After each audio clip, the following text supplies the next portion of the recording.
नमस्कार, स्वागत है आपका झांसी दर्शन में। जैसा कि आपको मालूम है, इस समय लॉकडाउन चल रहा है और इस समय व्यापार सभी के ठप है।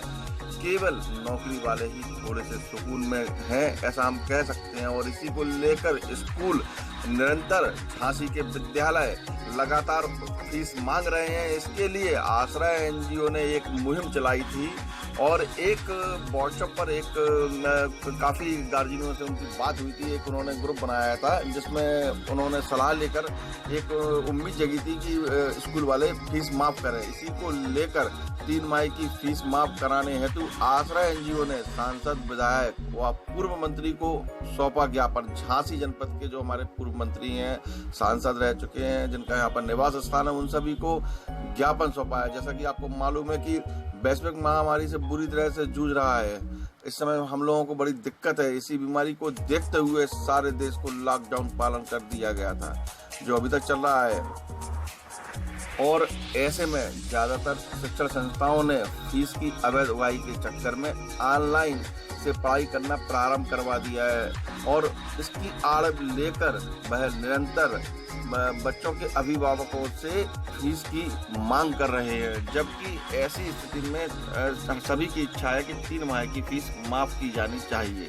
और इसी संदर्भ को लेकर लोगों को सचेत करने के लिए बड़ी संख्या में आज आश्रय एनजीओ के सदस्यों ने एवं कुछ स्कूलों के अभिभावकों ने मिलकर झांसी ललितपुर लोकसभा के संसदीय क्षेत्र के सत्ताधारी पार्टी के बीजेपी सांसद अनुराग शर्मा को ज्ञापन उनके प्रतिनिधित्व अतुल अग्रवाल को सौंपा। चूंकि सांसद अनुराग शर्मा शहर से बाहर थे, उनसे संस्था के सदस्यों की मुलाकात नहीं हो पाई, जिससे सभी सदस्यों की मुलाकात न होने पर मायूसी हाथ लगी।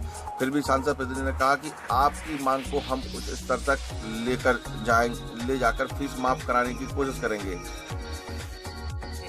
संस्था के सदस्यों ने सांसद प्रतिनिधि से कहा कि सूत्र बताते हैं कि झांसी के कुछ बड़े विद्यालय हैं, वह कुछ सांसद जी के हैं और अगर सर्वप्रथम वह स्वयं पहल अपने ही विद्यालयों से करेंगे तो यह बहुत ही मिसाल बनेगी, सारे देश में मिसाल बनेगी। झांसी वासियों को राहत मिलेगी, क्योंकि सांसद झांसी के हैं और उनके विद्यालय हैं और वह अपने विद्यालय में सर्वप्रथम फीस माफ करें।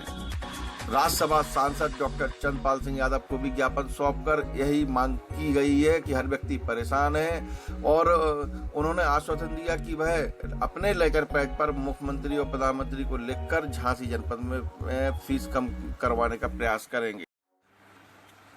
एक ज्ञापन राजीव सिंह पारिछा को भी सौंपा गया। विधायक राजीव सिंह पारिछा ने कहा कि हम भी अपने लेटर पैड पर मुख्यमंत्री व जिलाधिकारी को लिखकर फीस को माफ कराने के भरपूर प्रयास करेंगे। और उन्होंने यह भी कहा कि अगर पूरी फीस माफ नहीं होती है तो कम से कम 50% फीस माफ कराएंगे, ताकि स्कूल वालों को 50% से विद्यालय के अध्यापकों की तनख्वाह दे सकें, क्योंकि इस समय शिक्षक भी घर पर ही बैठे हैं। यह उनकी बात ठीक भी है। 5वां ज्ञापन झांसी सदर विधायक रवि शर्मा को दिया गया। उन्होंने भी आश्रय एनजीओ की भूरी प्रशंसा की और कहा, झांसी में वास्तव में बहुत ही सराहनीय कार्य लगातार निरंतर देखा जा रहा है और इस तरह के कार्य, पुनीत कार्य में हम भी उनके साथ हैं। और उन्होंने कहा, जहाँ तक कि छात्र छात्राओं का सवाल है, कहीं ना कहीं यह बात सही भी है और उनकी फीस माफ होना चाहिए, क्योंकि वास्तव में इस समय हर व्यक्ति बेरोजगार बैठा है। जब स्कूल ही नहीं खुल रहे हैं तो फीस माफ होनी चाहिए। उन्होंने कहा है कि पूर्ण नहीं तो आंशिक फीस ही माफ होनी चाहिए, क्योंकि आंशिक फीस से घर बैठे शिक्षकों को तनख्वाह मिल सके। और साथ ही साथ उन्होंने अभी बुंदेलखंड महाविद्यालय, हमारा बुंदेलखंड महाविद्यालय है, उसके लिए राज्यपाल को फीस माफी के लिए लिखा था। हमने पूछा कि ऐसा क्यों, तो उन्होंने बताया कि बुंदेलखंड महाविद्यालय यूनिवर्सिटी, झांसी यूनिवर्सिटी, यह कुलपति के अधीन चलती है, तो हम उन्हीं से कह सकते हैं, लेकिन विद्यालय के लिए जिलाधिकारी एवं मुख्यमंत्री को पत्र लिखा जाएगा। आश्रय एनजीओ की पूजा शर्मा ने कहा कि हम इस मांग के लिए प्रशासन से लगातार कहेंगे जब तक कि फीस माफ नहीं होती। वहीं आश्रय एनजीओ के सचिव बंटी शर्मा ने कहा कि हम इस लड़ाई को जब तक लड़ेंगे जब तक कि प्रशासन फीस नहीं कर देता। पत्रकार मनीष साहू ने कहा कि झांसी में सबसे ज्यादा विद्यालय राजनेताओं, उद्योगपति व बड़े बड़े सेठों के हैं, जो इतनी आसानी से फीस माफ नहीं करेंगे, लेकिन हम सभी अपनी मांगों के लिए लगातार संघर्ष करेंगे और फीस माफ कराकर ही रहेंगे। संस्था की सदस्य मोनिका गुर्जर ने कहा कि इस महामारी में सभी अभिभावक घर बैठे हैं, उनके पास कमाने के साधन ही नहीं बचे तो वह फीस कैसे भर पाएंगे। प्रियंका गुप्ता ने कहा इस महामारी में सभी आम जनमानस को पूरी तरह से अस्त व्यस्त बेहाल करके रख दिया है। एक मिडिल क्लास के व्यक्ति को अपना परिवार कैसे पाले, यह उसके सामने बड़ी समस्या हो गई है और इसी समय अवैध फीस की मांग करना बिल्कुल अनैतिक है। संस्था की सदस्य रक्षा खरे ने कहा कि हम सभी मिडिल क्लास के अभिभावक बुरी तरह से परेशान हो चुके हैं। खर्चे वही हैं, चाहे घर का किराया हो, बिजली का इकट्ठा बिल हो, लोन की ईएमआई भी क्यों ना हो, सभी को भार बहुत पड़ा हुआ है और इसी पर बिना स्कूल भेजे अभिभावकों से अवैध फीस की मांग करने पर बहुत ही दुर्भाग्यपूर्ण है। संस्था के सदस्यों के साथ साथ सभी अभिभावक भी लामबंद हो गए हैं और उन्होंने भी ध्यान रखी है कि भाई स्कूलों को फीस नहीं देंगे। आइए बात करते हैं किसने क्या कहा।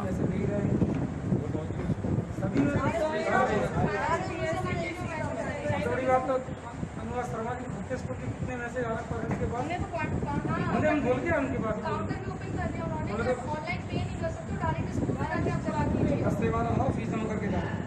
अब बताओ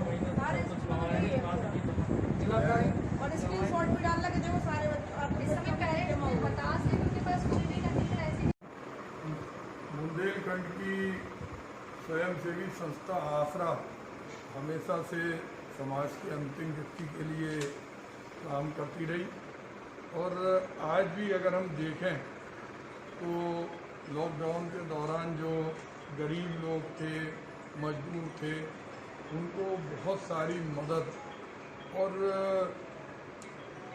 एक संवेदनशीलता की भावना से उन्होंने काम किया। इसके पहले भी बहुत किया और एक बहुत सामयिक मुद्दा है, क्योंकि जब बच्चों घर में किसी के पैसा नहीं है और जो गार्जियन है उनकी पैसे देने की स्थिति नहीं है और सरकारों का भी कहना है कि जब स्कूल बंद रहा, पढ़ाई नहीं हुई, तो फीस किस बात की। तो ऐसे में ये मांग इनकी बिल्कुल जायज़ है कि 3 महीने की फीस माफ़ होना चाहिए। और अगर मान लो कोई स्कूल के प्रबंधक ये कहते हैं कि हमें टीचर को देना है, वैसे तो मैं समझता हूँ कि मानवीयता के आधार पर उनके अंदर भी संवेदनशीलता होगी, लेकिन अगर उन्हें लगता है तो उसमें वो रिलैक्सेशन करें। कम से कम ये नहीं लगे हम मालूम पड़ा उसके अंदर वाहन के भी पैसे लेते, स्कूल की बिल्डिंग के भी लेते तो और ट्यूशन के भी लेते, तो वो उसमें सुनिश्चित रूप से इन पर मांग करना चाहिए। और हम देश के बहुत सारे राज्यों में देख रहे हैं कि स्कूल वालों ने पैसे नहीं लिए हैं। यहाँ भी इसमें एक सशक्त निर्णय सारे स्कूल वालों को लेना चाहिए। हम कह रहे हैं कि अगर पूरी फीस नहीं माफ़ कर पा रहे तो उसमें पार्टली करें, 50% करें, उनको लगे। धन्यवाद। लोग परेशान हैं। इस देश में 2 वर्ग हैं। एक तो वर्ग है नौकरी वाला, जो सरकारी नौकरी पा गया, उसकी सैलरी तो 1 तारीख को उसके खाते में आ गई। लेकिन दूसरा वर्ग वो भी है जो किसी व्यापारी के प्रतिष्ठान में काम करता है, जो किसी व्यवसायिक प्रतिष्ठान में काम करने वाले लोग हैं, इंडस्ट्री में काम करने वाले लोग हैं, उनको निश्चित रूप से सैलरी प्राप्त नहीं हो पाई। बच्चे उनके भी हैं।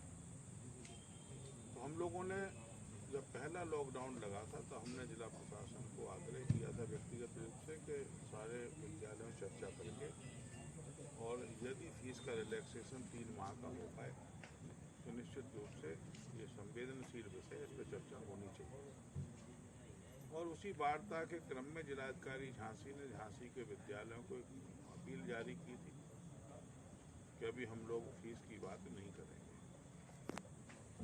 लेकिन अब सुनने में आता है कि समस्त लगभग सारी विद्यालयों ने फीस मांगना शुरू कर दी।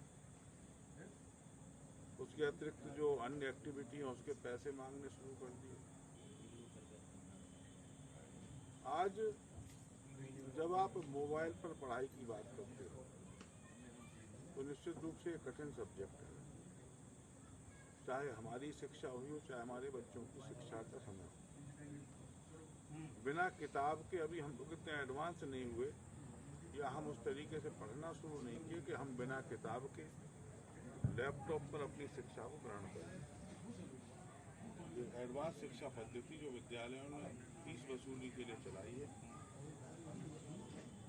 लेकिन आज वो गरीब अभिभावक जिनके घर में एंड्रॉयड फ़ोन नहीं है, जो सामान्य फ़ोन चला रहे, उनके बच्चे वो भी शिक्षा से वंचित रह गए।